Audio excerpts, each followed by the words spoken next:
Chapitre sur les angles inscrits, savoir-faire et rédiger.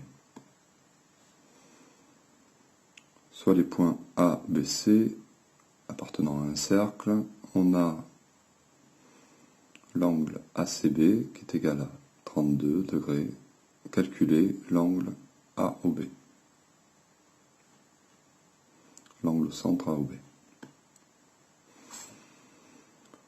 Un dessin. Donc ABC appartient à un cercle, l'angle ACB de 32 degrés, l'angle au centre AOB. Quel est le lien entre ces deux angles? L'angle au centre AOB intercepte le même arc AB que l'angle inscrit.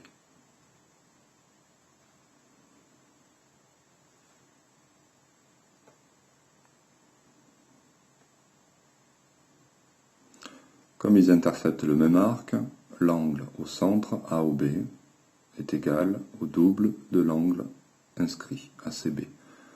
Donc l'angle au centre vaut 64 degrés.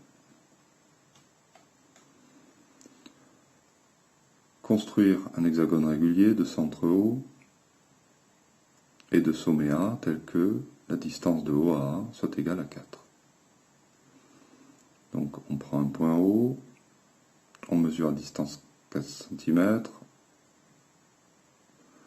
et on a un point A.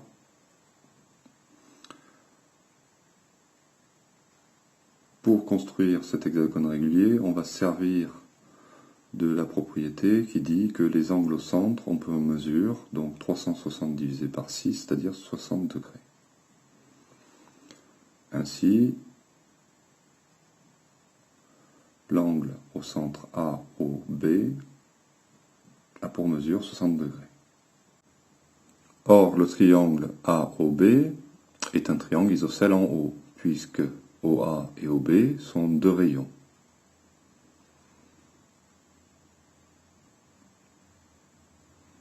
Puisque l'hexagone régulier est inscrit dans un cercle. Donc OA et OB sont deux rayons, donc ont la même mesure. OB est égal à 4 aussi.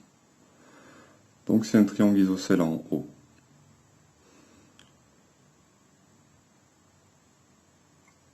Comme ici on a 60 degrés, ici on a les mêmes mesures d'angle, et la somme de ces deux fait 180 moins 60, c'est-à-dire 120. Donc chacun des deux fait 60 degrés. Ainsi, tous les angles de ce triangle fait 60 degrés, donc on a un triangle équilatéral.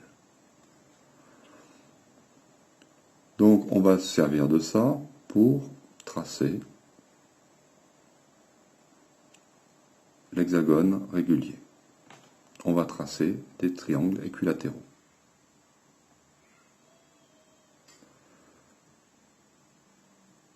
Donc pour tracer un triangle équilatéral, connaissant une longueur, je pointe un compas en A, d'écartement 4 unités, et je trace donc un cercle qui coupe le cercle où est inscrit l'hexagone en B. Ainsi, cette longueur AB vaut 4, et comme B appartient au cercle de centre O, cette longueur aussi vaut 4. J'ai bien mon triangle équilatéral.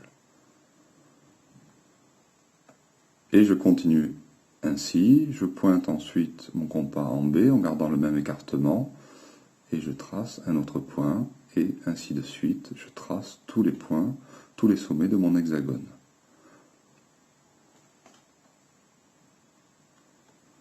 Il ne me reste plus qu'à relier les sommets. J'ai ainsi tracé un hexagone régulier.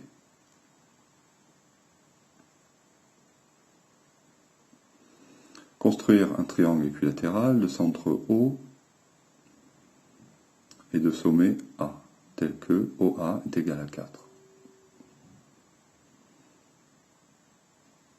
Donc j'ai OA et la distance, donc 4, entre O et A. Mon schéma de principe, c'est d'avoir ce triangle inscrit dans un cercle. Comme il est inscrit dans un cercle, donc la distance du centre à chaque sommet du triangle est égale. Ainsi, j'ai un triangle ici, et l'angle au centre fait 360 divisé par 3, c'est-à-dire 120 degrés. Ainsi, il me suffit de reprendre la construction de l'hexagone, grâce à laquelle je construis des angles de 60 degrés. Donc pour avoir un angle de 120 degrés,